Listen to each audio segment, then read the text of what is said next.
Hey, what's up guys? In today's video we're gonna talk more about heat because it's winter.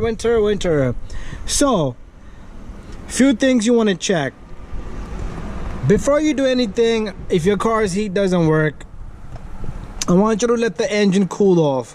So pretty much let the temperature be down to almost zero, where the C is. Okay, the needle has to be all the way down.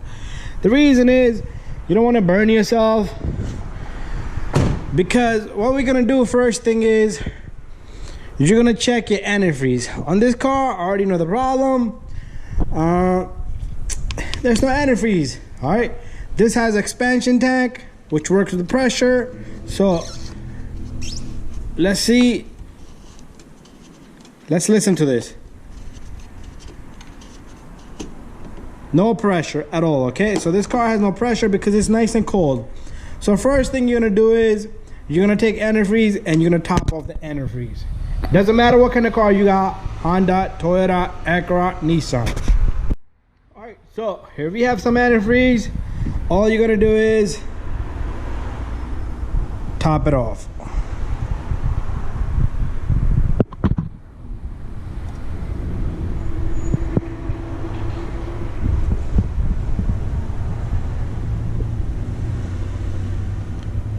All right, one thing I want to tell you is this car should be good to go, because I know this car radiator is leaking down there, but I did tell the customer that, so she is gonna fix it. But right now I want to do just top off our level of antifreeze up to there. Some cars has radiator caps. If you have a Honda, you'll have a radiator cap here. Open that, but make sure your car is nice and cold, because you do not want to get burned. This thing is seriously hot, and it has pressure. When it's hot, it'll shoot right out. All right, so the reason why this heat wasn't working because it's low on antifreeze. Antifreeze is what's going to give you heat inside the car. If you don't have antifreeze, you're not going to have heat. So once this is all done, what you're going to do is you're going to run the car, let it get to nice and hot temperature.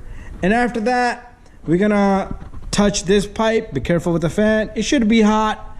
And there should be another pipe down below, which is gonna be very hard for you to get. But if you could touch that one, it's down there. Again, make sure the car is off. You don't wanna hurt yourself, okay? And the fan is running, the belt is running. It could take off, slice your fingers and take off your hand, okay? So after that, what you're gonna do is you're gonna check both heater core pipes, which are down there, okay? These are even pipes here, but those are the pipes that are going in there. If you touch them, just like I would touch this one and this one, just like that, I would touch those two right there, down there. That's what let the antifreeze go into the system. All right, so another thing I want you to check is there's a valve here, okay? This valve here will not allow antifreeze to travel in. Sometimes the vacuum line will break. Sometimes the valve here, this vacuum pressure valve will die out, but you can manually down there, you can push it to open and close it. All right, that should take care of that. So what we're gonna do is next thing after that, you do want to check your blow motor and the resistor if they do work, okay? Some cars, let me start this one off. Let's close the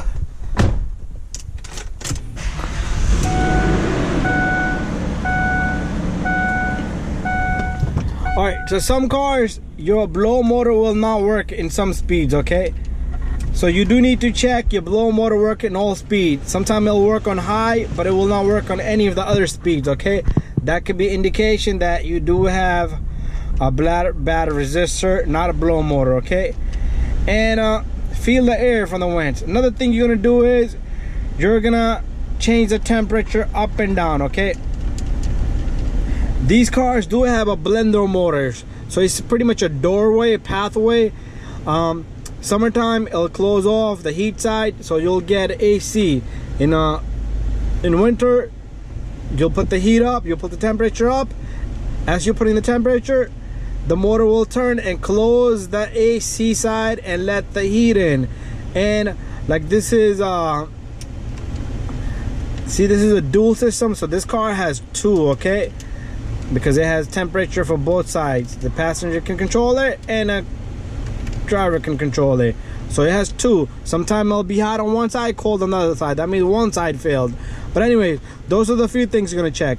To check if your blender motor is working, you simply change the temperature up and feel the air. If you have a hot air coming in or warm air, it could be that your blender is more working. You put it down to cold weather, cold temperature, and you should start getting cold. That's an indication your blender is working, okay?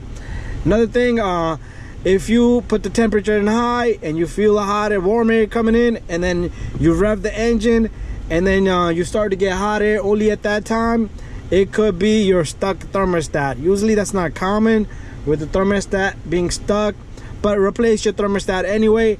And one more thing I want to tell you is, sometimes it could be a clogged up heater core or the valve outside. It could be all of these things, okay? You have to check each and every single one, and that's what I do check on cars whenever I get a car, right?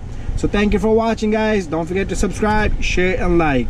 And one more thing, I want you to listen to this. Listen to this, the blender motor.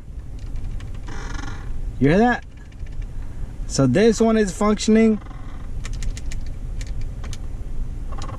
There you go. So they both are functioning, okay? You're gonna listen to it. Sometimes you can look down there.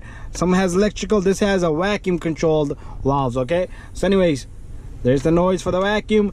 Thank you for watching, guys. Don't forget to subscribe, share, and like.